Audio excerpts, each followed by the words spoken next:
नमस्कार. भारती किचनमध्ये तुम्हा सर्वांचं स्वागत आहे.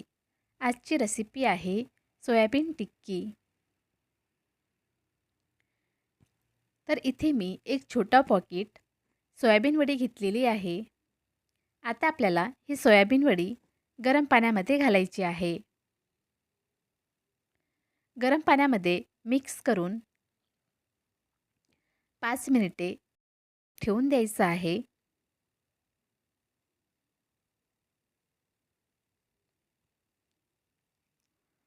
5 मिनिटानंतर सोयाबीन वडी टम्म अशी फुललेली आहे.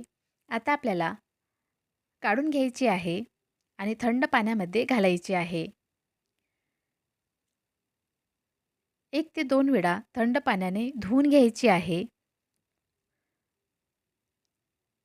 सोयाबीन वडीमधलं पाणी पूर्णपणे निथळून घ्यायचं आहे आणि त्यानंतर मिक्सरच्या भांड्यामध्ये घालायचं आहे.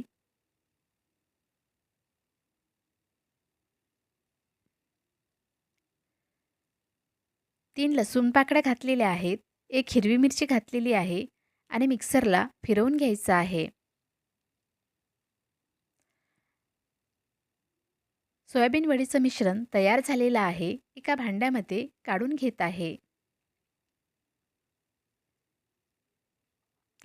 आता आपल्याला बारीक कापलेला कांदा घालायचा आहे. कोथिंबीर घालायची आहे. अर्धा चम्मच किचन किंग मसाला घालायचा आहे.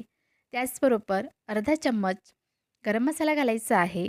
पाऊण चम्मच हळद घालायची आहे. अर्धा चम्मच तिखट घालायचं आहे आणि चवीनुसार मीठ घालायचं आहे.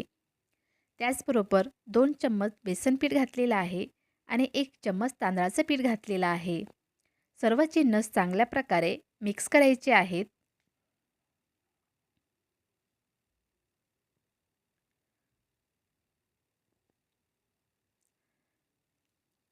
सर्व जिन्नस चांगल्या प्रकारे मिक्स करून झालेले आहेत. आता आपल्याला थोडंसं मिश्रण हातामध्ये घ्यायचं आहे. व्हिडिओमध्ये दाखवल्याप्रमाणे आपल्याला सोयाबीनची छोटी छोटी टिक्की तयार करायची आहे. तर इथे टिक्की तयार झालेली आहे. पॅनमध्ये तेल गरम होण्यासाठी ठेवलेलं होतं. तेल गरम झाल्यानंतर लगेचच टिक्की घालायची आहे. टिक्की आपल्याला मीडियम गॅसवरती फ्राय करायची आहे. एका बाजूने हलका रंग बदलला की दुसऱ्या बाजूने पलटवून घ्यायचा आहे. दोन्ही बाजूनी छान खुसखुशीत होईपर्यंत टिक्की फ्राय करायची आहे.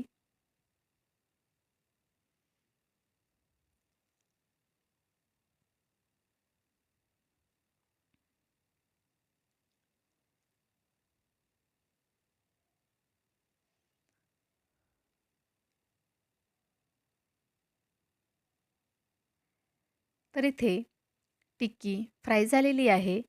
प्लेटमध्ये काढून घेत आहे.